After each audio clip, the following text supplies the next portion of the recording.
Hi everyone. Today I am here with another video covering the pediatric cough cluster, and we are going to discuss CROUP today. CROUP basically is laryngotracheobronchitis. As the name indicates, it is an inflammation of the larynx, the trachea, and the bronchi.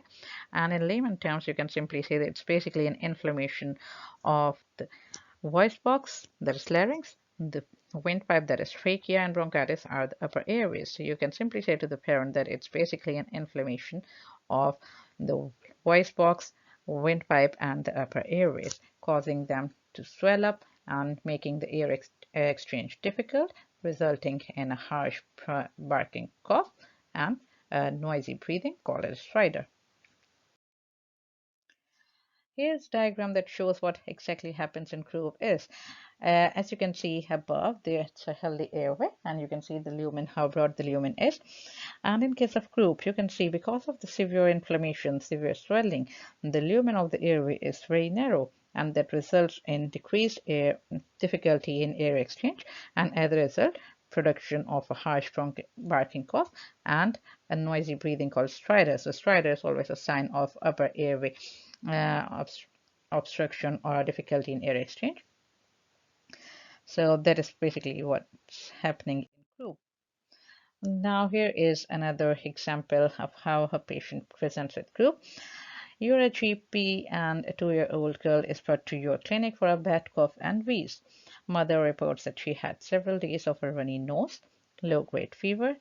Last night she started having a barking cough and had wheezing when she breathed in.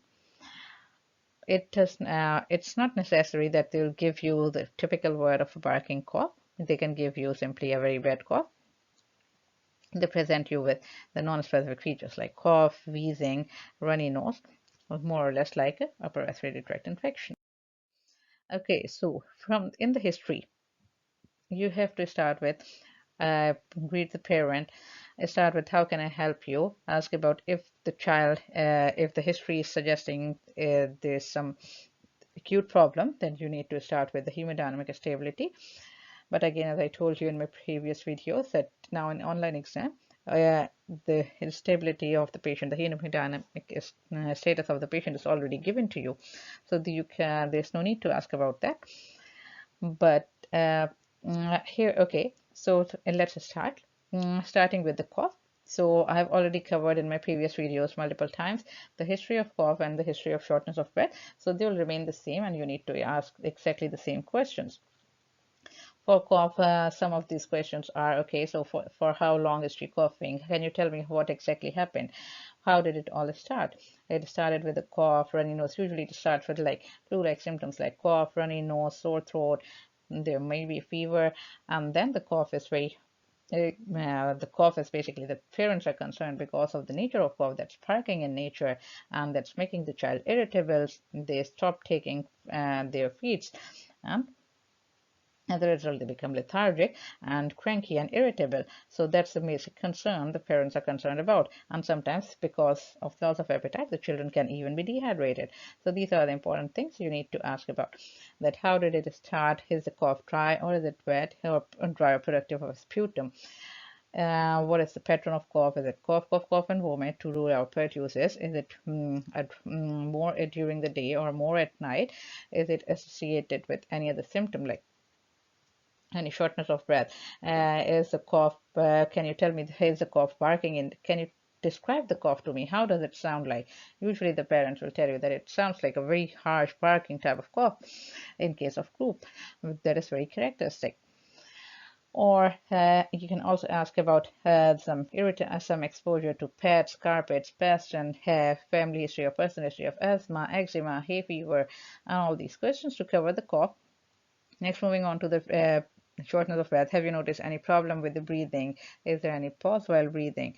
Have you noticed any changes in the skin color while coughing or while breathing?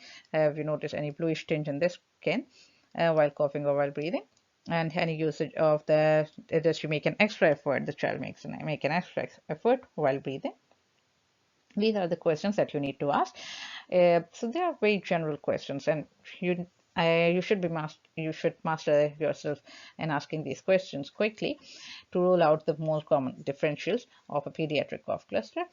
And after that, you need to ask about the child's general activity level. Is the child active or lethargic or irritable? How about the feeds? And depending on the age, like the number of wet nappies, or is the child when was the last time the child peed?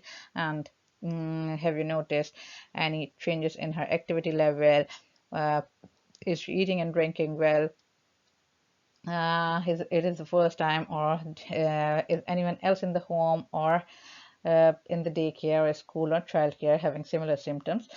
Because it's a transmissible communicable disease, so it can happen. So it's basically a viral infection, and it is spread by airborne droplets, and so you can get it from anywhere. So ask about the contact, and then ask in case of pints, you just need to ask about the immunization. That's very, very important. Definitely, you can't ask everything starting from the birth history and nutrition and development and social. So the most important thing is immunization. Just as is the child fully immunized, and is it first time the child is having this sort of cough, or any previous similar episodes? Now, just when you have ruled out everything, so these are the basic questions that you need to ask in history. Uh, if you are good enough in taking a history, it will give you a good clue. The history alone will give you a good clue to reach a diagnosis. Then you need to move on to the physical examination. Again, now physical examination findings are given, which is a benefit for all of us, for the candidates.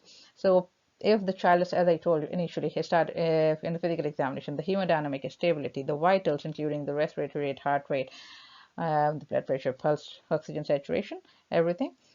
In case of CROUP, if you are suspecting CROUP, if the mother has said to you or the parent has said to you that it's a barking cough, there's a noisy breathing, and they are showing you or telling you something that indicates towards a stridor, do not do so much examination on the child, because it tends to disturb the child, and because already their upper airways are narrowed because of the inflammation, you're going to disturb the child, and it can cause you can cause further narrowing of that, and the child will be disturbed. The child might cry, and it can deteriorate the child's condition. So examination should be limited. You just need to check the overall status. The child's any cyanosis you can visibly see, any dehydration there's definitely you need to check about, if especially if the child is not eating and drinking well. Lymphadenopathy, as it's a viral infection, check for lymphadenopathy. But again, I told you, do not tend to disturb the child, and look for any rash and around. And you can do a chest. You can just auscultate the chest, but do not do a detailed examination or an ENT examination that may tend to disturb the child. The positive findings that you might find in case of a CROUP is parking cough, an inspiratory stridor, a hoarse voice, and there may or may not be a wheeze, and also there will be an increased work of breathing, so uses of accessory muscles or intercostal or subcostal retractions, and there can be a fever as well, but it's not necessary. The clinical presentation can vary, but the two most important things are barking cough and stridor.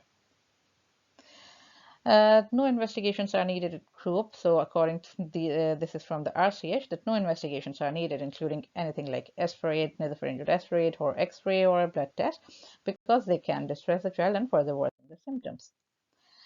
Here is a list of differential diagnosis. It can be caused by an infection involving only the trachea, that's a bacterial tracheitis, or stridor can also be in case of an inhaled foreign body, or an anaphylaxis or epiglottitis. These are all usually the causes of upper airway obstruction that tend to produce a stridor. So here's a list of differential diagnosis in case they ask you to give them, but you can reliably rule them out on the basis of a good history and physical examination, of course.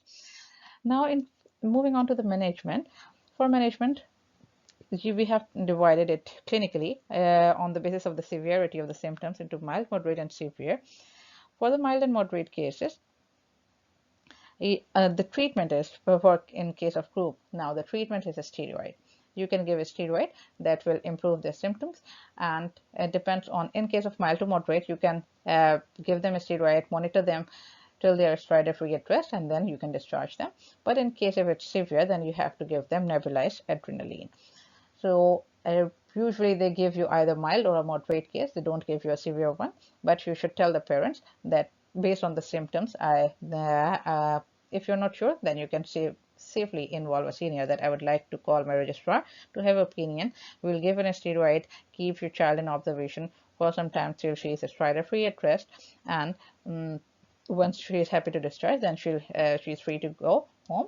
And with discharge, you need to tell about some red flags, that if at any time you see that the child's condition is deteriorating, or the breathing becomes very difficult, or if there is more noisy breathing, the child's skin color turns blue and pale, and there are any subcostal or intercostal retractions, that is the breastbone of the chest sucks in on breathing, if the child appears floppy, is dribbling, or if the child becomes very restless, or if anything you are concerned about, you can anytime you can come back to us, or you can consult your GP.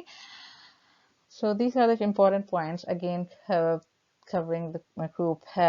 In a CROUP, the most important thing is to remember is taking a good history of your cough and the stridor, the shortness of breath, and a contact history and child's activity level in physical examination. Remember to not do a detailed examination. Just look whatever you can you can see on inspection, and try to do a minimal examination, not to distress the child. And in case of management, the important thing is just you need to remember is you need to give a steroid till the child is stridor-free at rest, until and unless the symptoms are severe, and we need to give them nebulized adrenaline. I hope I have cleared many of your confusions, but still, if you have any questions or queries, I'm happy to answer that. And I wish you all the best. Have a good day. Bye.